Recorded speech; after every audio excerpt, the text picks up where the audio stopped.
Hey guys, welcome back to today's video. Today is Tuesday, July 12th, 2022, and today we are going to be talking about that same New York Times Siena College poll, the one that I talked about a few days ago, talking about President Biden's job approval rating that showed him in a pretty unfavorable position amongst the American public. Now we're shifting to the Republican presidential nomination. We are looking at President Trump's election performance amongst those polled by the New York Times. Now, the New York Times is a reputable pollster. They are rated A, I believe A+, by FiveThirtyEight. So I tend to trust a lot of the data that they release. In addition to that, they've been very transparent about what they've done. They've interviewed specific people within the polls, and they've given us a lot of information that tells us a very interesting story ahead of the upcoming 2024 presidential election. Now, looking at the New York Times poll, they find that amongst Republicans in the month of July, the only poll we've seen nationwide in July shows Donald Trump under 50%. Now, that might come as a surprise, knowing President Trump's very well-known name recognition amongst the Republican Party and very high levels of favorability and popularity. Regardless, though, it's not the only poll that shows President Trump around that similar amount. In fact, amongst the most recent 7 polls, President Trump hasn't gotten higher than 56%, on average at 53%. If you take a look at the first polls released following him losing the 2020 presidential election or following Joe Biden's inauguration, you would find polls that hovered in the 60s, 70s, and that was good for President Trump. And even then, though, it was quite alarming. We predicted that eventually it would drop, and that's exactly what's happening right now.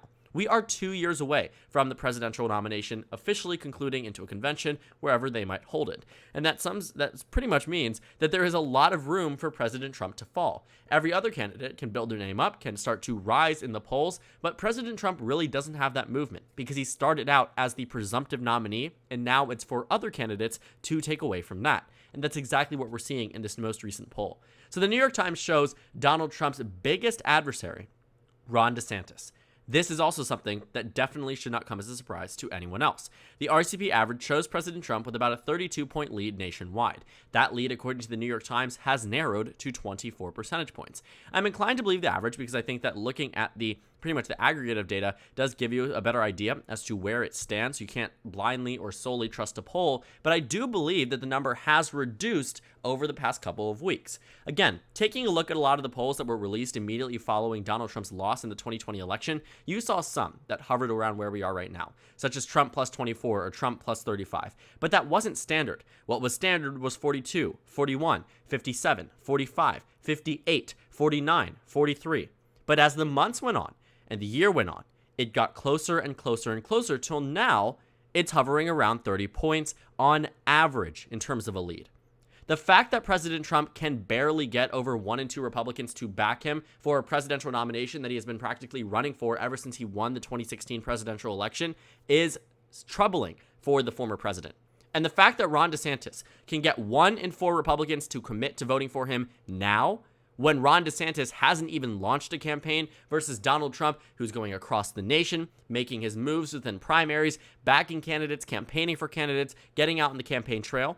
Ron DeSantis is staying within Florida and visiting a few New Hampshire, Iowa, South Carolina locations, but beyond that, you really don't see him coming out in this full-force presidential campaign like President Trump. There's a reason why President Trump's website is sending out polls to voters, would you support a Trump renomination? He's gauging public interest because he knows that he wants to run for president, and so does the American public.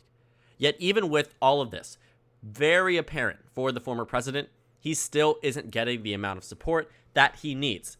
And unfortunately for President Trump, this 49% number in the most recent poll is getting awfully close to where President Trump was in the 2016 Republican presidential nomination. Right now, if the primary was held, Donald Trump would win hands down. But the problem is that the primary isn't today. He would have won by double the margin he's predicted to now a year ago. What's to say happens in a year from today, when we haven't even gotten to any official primaries? As people start to announce their bids, and Donald Trump might try to wait and level it out because he thinks that he has the nomination in the bag, these other candidates are starting to creep up and up and up. And it also is something to be said that it isn't just Ron DeSantis that poses a threat, but any other Republican. Because looking at the options here, these voters have Donald Trump as their first choice, but not all of them do. Some voters are willing to back Nikki Haley, Ted Cruz, Mike Pompeo, Mike Pence. And I'm telling you right now, if President Trump wasn't their first choice, I can't imagine he'd be easily their second or third. When they have someone who these other candidates have tried to replicate or become the next Donald Trump, of course Donald Trump would be the first person that these voters turn to, and then in a situation where he isn't on the ballot, they would go to Ron DeSantis, Mike Pence, Nikki Haley. But even with the possibility that they would, in essence, betray his trust, run against him despite saying that they would never do so, they are still getting significant backing from voters across the nation. And in this most recent poll, what you find is Ron DeSantis is at 25, Mike Pence is at 6, Nikki Haley is at 6, Cruz is at 7, and Pompeo is at 2.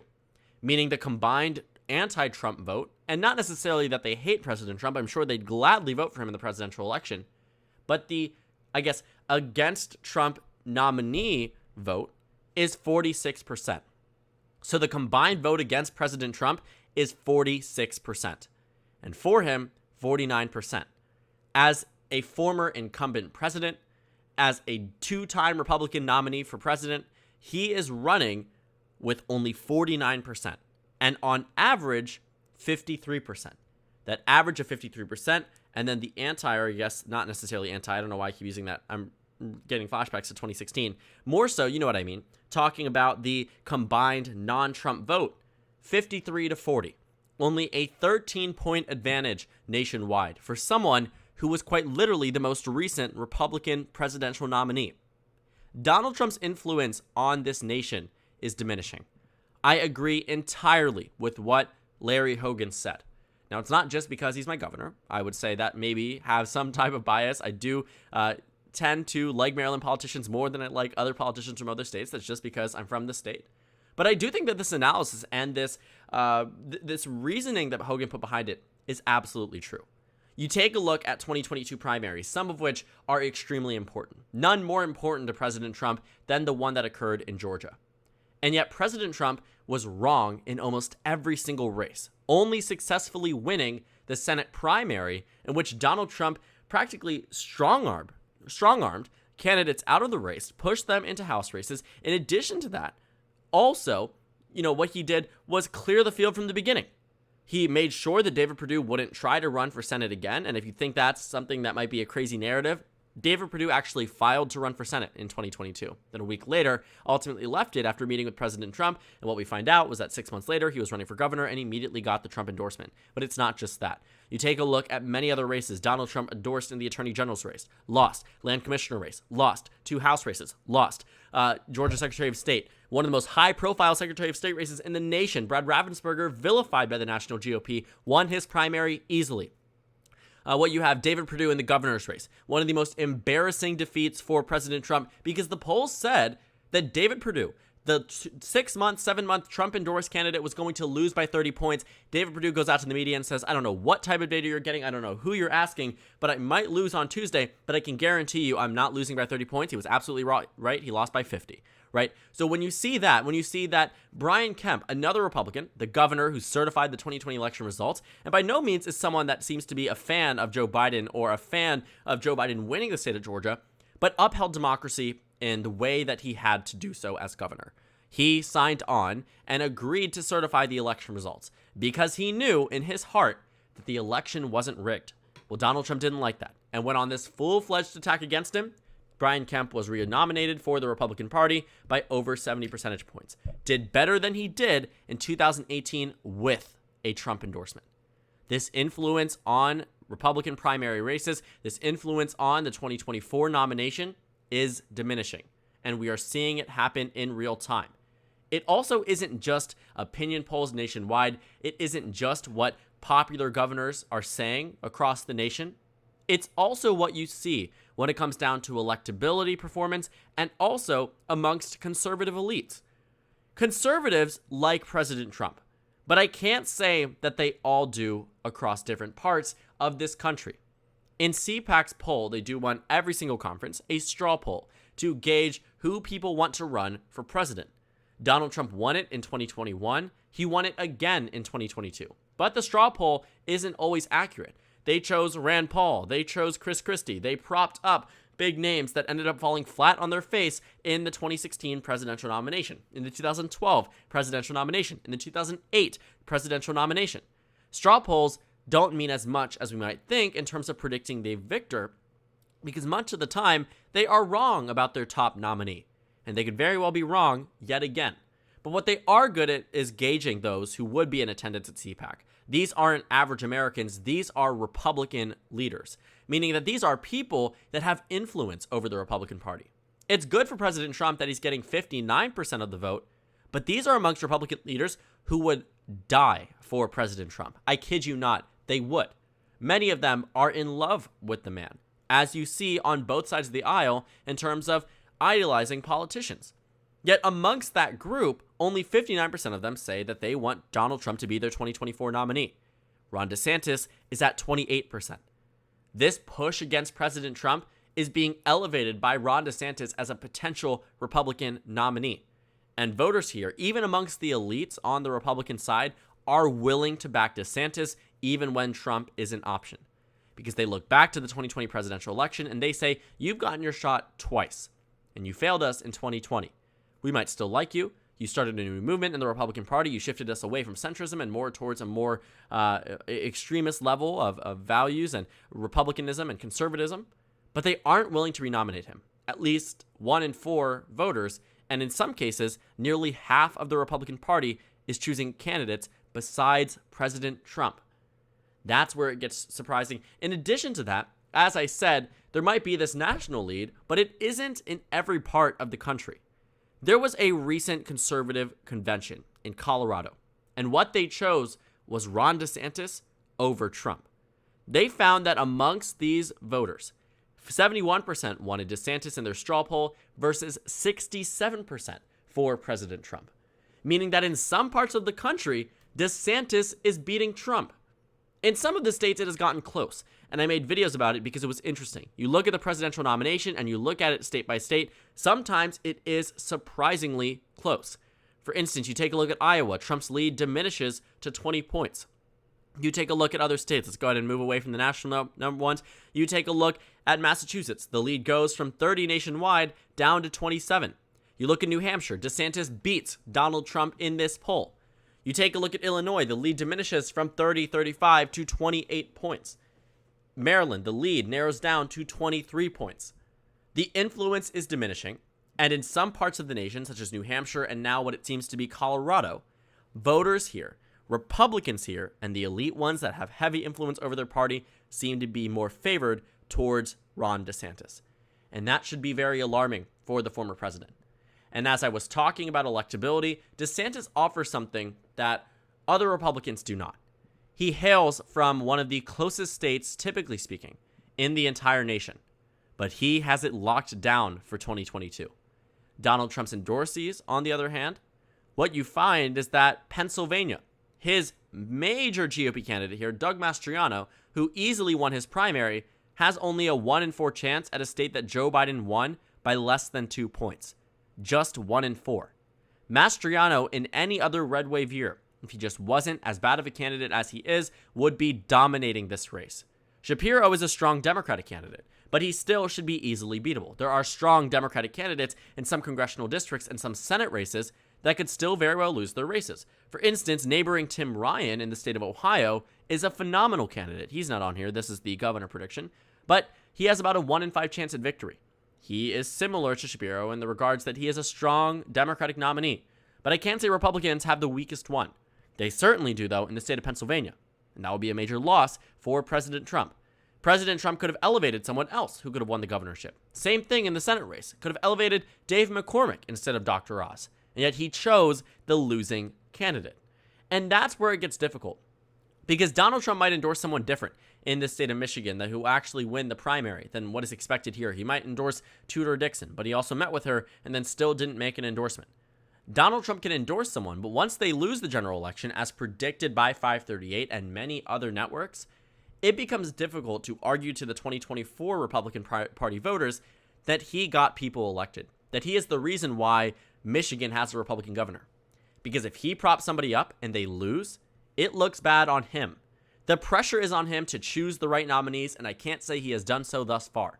He has made some victories. For instance, Ted Budd in the state of North Carolina. That could have gone very wrong. Hopefully, he makes the right choice for the Republican Party in the state of Missouri for the sake of just there being a Republican who doesn't have allegations that I won't even speak about right now. You know, what Donald Trump has is pressure, weight on his shoulders, and such a tendency in recent primaries to mess up and sometimes lose these primaries or nominate the people who will lose the general election. Ron DeSantis, on the other hand, comes in from Florida after being expected and will likely win this governor election by 12 points in a state that Republicans haven't been able to win by more than a few percentage points in the past 2 decades, especially on the presidential level. DeSantis comes in with an electoral map that looks like this, where Florida starts out as a likely red state and Democrats don't vie for it the same way they would have or did in 2020 or 2016 or 2012 or 2008, because they are putting in, Republicans being they, putting in a popular governor from this state with home state advantage and popularity that will make them want to vote for Ron DeSantis on the presidential level, narrowing up the scope of the swing states and putting more of the backing in terms of victory on the Democratic Party. Because if this does end up becoming our map, the territory for Democrats to defend will be Wisconsin, Michigan, Pennsylvania, New Hampshire, Nevada, and Arizona. 6 states, whereas Republicans will only really be defending 1. Because we know if DeSantis is the nominee, he's not losing Iowa, he's not losing Ohio, and he's not losing Texas, and he's certainly not losing Florida. Meaning that the remaining swing states, almost all of them, are Biden states. The same can be said if this was a 2020 map, because Trump would have been in Arizona, Georgia, North Carolina, Pennsylvania, Michigan, Wisconsin. But I will say that right now, the Democratic Party is losing ground, and Republicans are gaining it. And if they already have Florida locked up, they aren't going to be worried about a state with 30 electoral votes that will immediately elevate them to a victory spot. Because if Democrats were able to win Florida, this wouldn't even be a realm of discussion. All Democrats would need in order to win the election is Pennsylvania, and they're at 270. But when you remove Florida from the equation and you give it to the Republican Party practically straight off the bat, it means that you are going to be fighting for every single electoral vote, because now you have removed a state that could have easily put you over the top, that will no longer do so and will easily put Governor Ron DeSantis there. So there's a huge argument and a huge backing behind Ron DeSantis over President Trump, and that becomes a lot clearer, especially with new data coming out, especially again with this new New York Times Siena College poll that shows President Trump under 50%. This is happening for a reason, and I can't say the trends are at all in President Trump's favor. Again, to reiterate, as Larry Hogan said, the influence is diminishing.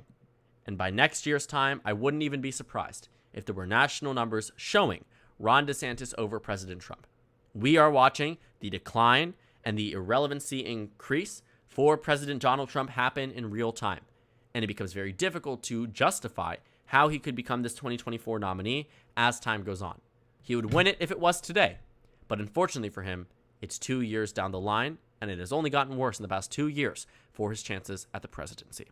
So thank you guys so much for watching this video. Make sure to comment down suggestions below. Subscribe on the left if you haven't already, and check out the Instagram and Twitter.